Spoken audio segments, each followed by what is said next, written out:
Hi, my name is Alicia Good.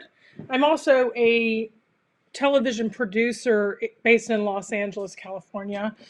A little bit about me. I grew up in Texas. I was in a Republican family, raised Republican. I just kind of voted Republican because that's kind of the way, I was told. Um, Growing up, we did have an antique gun, but my dad, mom were really not gun nuts by any stretch.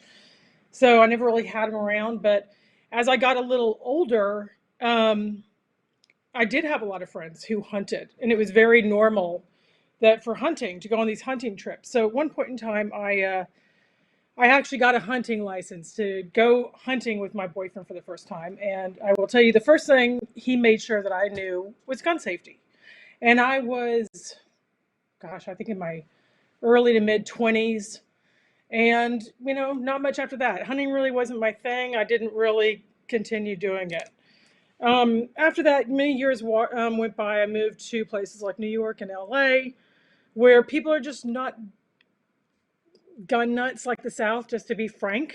And, years ago, maybe 6 years ago, about actually exactly 6 years ago, I had a boyfriend in Oregon, and I remember I was staying with him. And in the middle of the night, I got up to go to the bathroom and I checked my phone and I got a little news alert saying that there's been a shooting in Orlando. And I kind of just glanced at it, put my phone back down, went to the bathroom, went to sleep. The next morning, I wake up to every news channel saying that there's been a mass shooting in Orlando at a club. Um, and it was just everywhere. It was everywhere. And it was another shooting. I mean, it was horrific, but it was also another shooting that was very far from me. It was across the country. And what I've kind of come to learn from that is that it's really one thing to see it on television when you can turn it off, when you don't know anyone, it really doesn't directly affect you. You don't really think about it. And then maybe 2, 3 days later, max, really max, I got a call from MTV's True Life. And they're, what you may or may not know about MTV is they skew very young. They knew that the victims of the Pulse nightclub shooting were very young.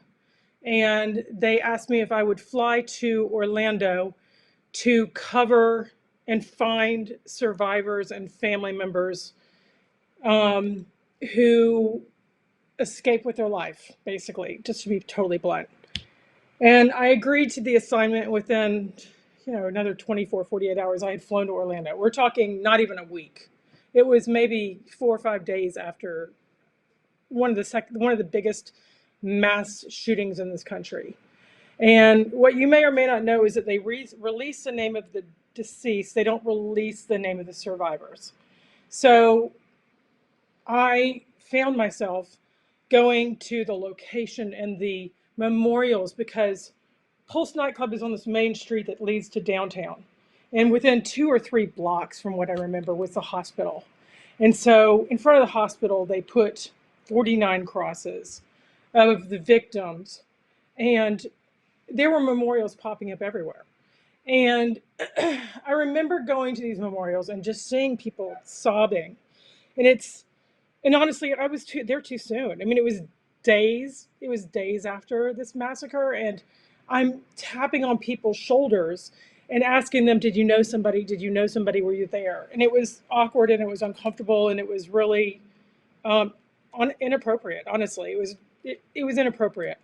And but through many channels, I started finding and meeting people, many of which, what most of y'all don't know, is that 49 people were killed, but there were also like another 50 something that were injured. So there were people in the hospital and they had gunshot wounds. And what you may or may not know about in a mass shooting is that there's mayhem and chaos, and people are running in every single direction, and people were getting trampled. I mean, I ended up speaking to somebody that he got pushed down and stepped on, and his legs were crushed from literally bodies trying to climb over. And there were people telling me stories about hiding their face under a table and hiding behind the bar and running into the bathroom and being in the dancers room and the kitchen and or the I guess the backstock I should say, and just being on the patio and there's people, there was just absolute mayhem, and it was I mean I wasn't there, and but I was there in the days after, and I keep trying to tell everybody it's one thing to see it on a television where you can turn the television off and just disconnect and say, oh, that's not going to happen here. It's not going to happen here. But this massacre, and I hated to use that word in those days because I was trying to be sensitive, but it was a massacre, was affected everybody. I mean, everybody was intertwined. I mean, I've never seen anything like it. I mean, there were memorials everywhere. And then you would hear the families and the loved ones and the people who escaped doing these speeches, and you just couldn't help but be moved. I mean, I don't know how many times I cried, but I cried a lot, and I didn't know them. And I've just kind of, I didn't love guns before, but ever since then, I've just been extremely motivated to just never really let this happen again. And I was asked, honestly, to join this project, and I jumped. Because there's victims who just don't, they can't fight. And some of these survivors and the families, it's tough. We haven't done anything. We haven't, I mean, it's been 6 years and this is still happening. And they're exhausted. I mean, survivors have told me it's hard to relive the worst day of your life.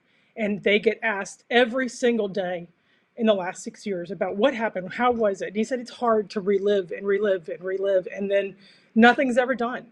And I mean, for the first time, I have a little hope on what just happened, but I still don't think it's enough. I mean, I don't understand why assault rifles are available to civilians. I don't know why these kids are able to buy weapons with no background checks. I mean, we are literally the only civilized or developed, I'm sorry, not civilized, I shouldn't say civilized, developed country in the world that has this kind of mass shootings and mass deaths, and we do nothing about it. And I just can't help but think that it's about greed. And because apparently 90% of the population of the United States believes in common sense gun reform, but these politicians aren't doing it. So apparently, I've looked it up, and it costs millions of dollars to get elected. And all I can help but say is they are accepting blood money. They're accepting their power, and staying in power is more important than your life. And that is just mind blowing to me that we're the only country, the only developed country that has this problem. And I don't know why we're not doing anything. So I'm motivated, and I'll tell you, there's my dad just died, but he did give me some great bits of advice. I'm definitely going to get choked up, but he told me the most valuable thing that we have is our time. And for you to give your time for causes that are selfless to protect other kids is the greatest show of love that you can do. But my dad also told me love is an action. It's not a feeling. So if you love your kids and you love your neighbor's kids, you're going to try to do something about it. And it's, I mean, like, I honestly, and another thing I really honestly believe that if you're not part of the solution, you're part of the problem. So I'm trying to do my very little bit and, constantly fight and never give up for these kids who lost their lives because they were kids. And there was, I think one of the oldest people in there was a mother, and I heard her son and I met her son. And there was a mother, and I think she was mom of like 6 to 8 kids. And she was a single mom, and she's raising this kid. And he was, I don't know, he couldn't have been older than 19. And I remember talking to him at one of the services, and I said, what are you going to do? Like, where are you going to go? Like, his father wasn't in his life. And I said, what are you going to do? And he goes, I don't know. I just don't know. And I think he's lucky he had some siblings, but I was genuinely like, I mean, I just was like, my heart sank. And I wanted to adopt him.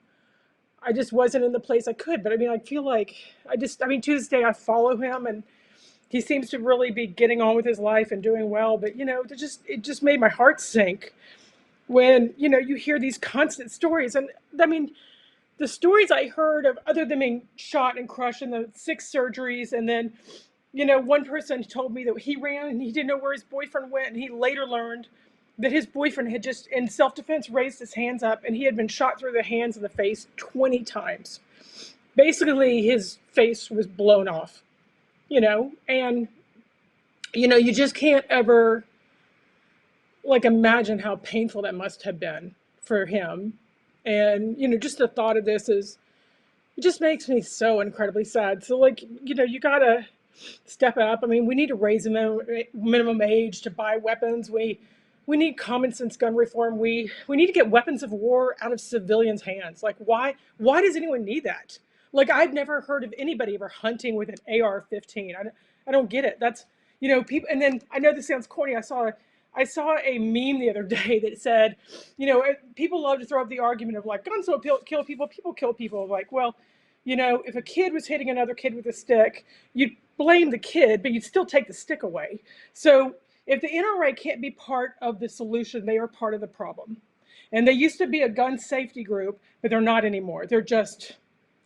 It's just all about money. And it's just disgusting. And I just think at some point in time, if you're so-called pro-life, you got to put people before your right to own an assault weapon. That's all I got to say. Love's in action. Give someone your time. Never give up.